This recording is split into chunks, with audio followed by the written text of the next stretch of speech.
Hi, it's Richard at Richard's Guitars, and today I'm going to talk to you about another travel guitar. I did one the other day about the Core, brilliant value for money, laminate back and sides, really sweet guitar for about 350 quid. For 150-ish pounds more, you can get yourself a all solid oven coal back and sided Eastman.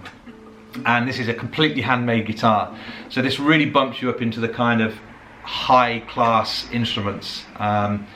If you're looking for a real lovely guitar to sort of spoil yourself when you're traveling around, throw in the back of the car, maybe holidays or whatever, it's always an interesting one when you get travel guitars that are what I call quality travel guitars. It starts to kind of what's the word, the concept of travelling. I wouldn't want to go on a beach and have salt thrown into it and destroy it with the sunlight or extreme temperatures or whatever. So travelling is this kind of, but what they generally means is you want to carry it around with you, don't you? So it's nice and convenient for travelling around with. And so I suppose travel guitar is a perfect name for it. But you know what I mean. It kind of undermines, I always think calling something a travel guitar undermines what it really is. What it is a beautiful, sweet, small guitar, which could be used for anyone from youngsters. With a short scale, you can eat, I mean, you could be 6, 7 years old and play this guitar, absolutely, no problem at all. And, but really, I kind of consider it as a luxury for home, so you can sit at home in your chair at home. This thing's a pain because it's got great big.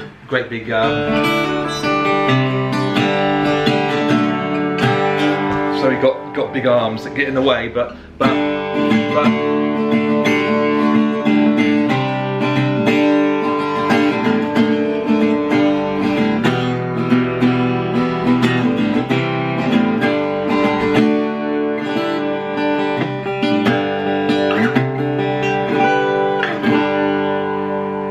It's absolutely beautiful. Before setting up, I was just having a noodle. I don't know what it is, but when you've got a little guitar that's just on your lap, you're not having to manhandle a great big instrument like this, albeit an absolutely beautiful guitar. So this is Slope Shoulder, Patrick Egor. Oh, slightly out of tune. No, I won't play that one. We're looking at I can always tell when a strings just sound a bit dead, and these strings sound a bit dead, so I don't think it's necessarily the guitar, but yeah, the string changed.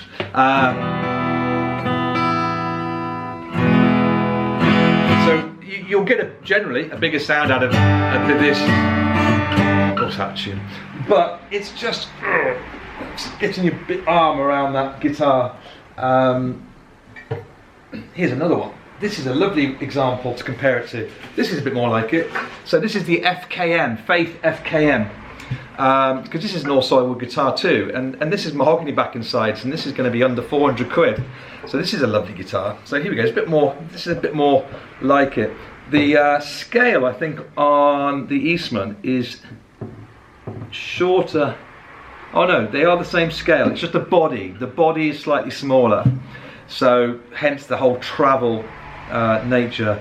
So the body on the Eastman is even smaller than the little Parlor guitar we have here. So you'd expect a bit more volume out of this. So let's have a look. So bigger body, slightly deeper, I think too. Yeah. So more body volume in terms of physical volume on this guitar. So if you want to go halfway house, this is, going off at a tangent. This is fine. This is fine. If you're the kind of person who wants a smaller guitar, but I'm going to have to quickly tune this. This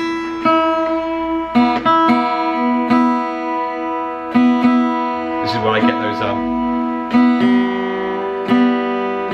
texts, or what they're called, people clicking on about preparation. But I don't prepare.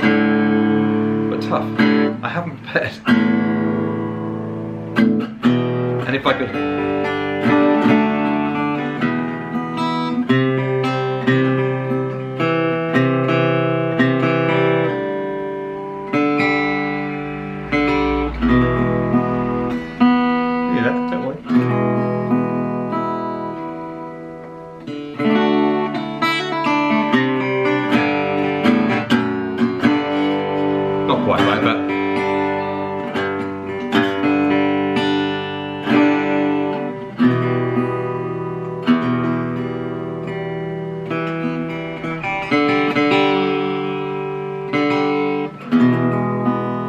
I'll do.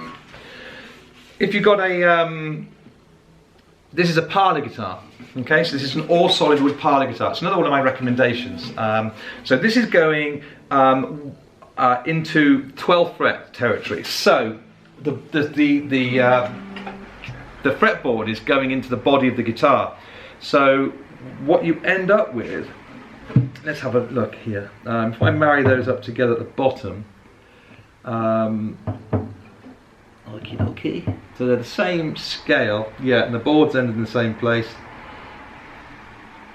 So yeah, you've just got a little bit of extra extra length to the bottom of the parlour, but you've got more fretboard going over the body of the guitar. So if you want to go to the higher frets, you can have a bit more of a tricky job on this one than that one. So this joins at the 12th fret. Let's just see how they compare. So this is bigger body because it'd be really interesting.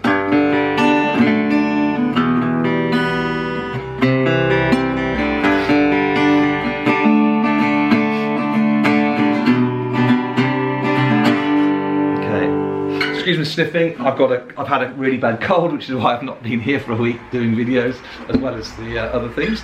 So my snotty nose won't tune. You see, right, let's do this properly then. Really interesting, because we've got here tiny little body guitar, all solid woods, albeit Ovenkol over the mahogany. But if we hear this, whilst it lacks the fullness as such, because that's a bigger body, there is real dynamic tone coming from that guitar. The clarity, the resonance of the strings, the notes kind of jump out.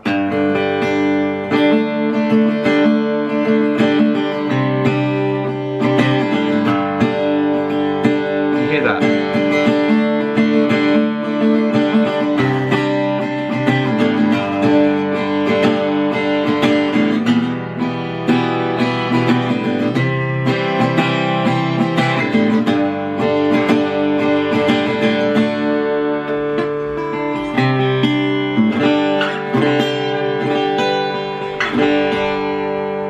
Real shimmer and shine, and the notes ring through. Let's just listen to this one. I'm not saying it's a bad sound, but it just sounds more boxy by comparison.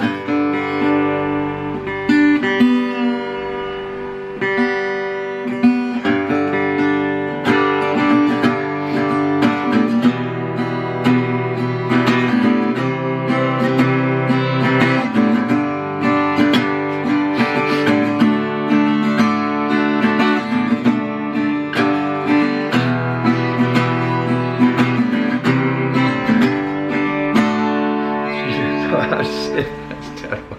Sniffing away on a video.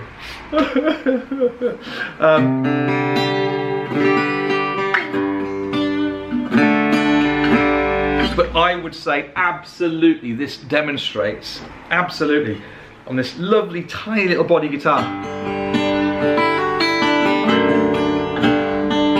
You hear it. I hope this comes across, the clarity.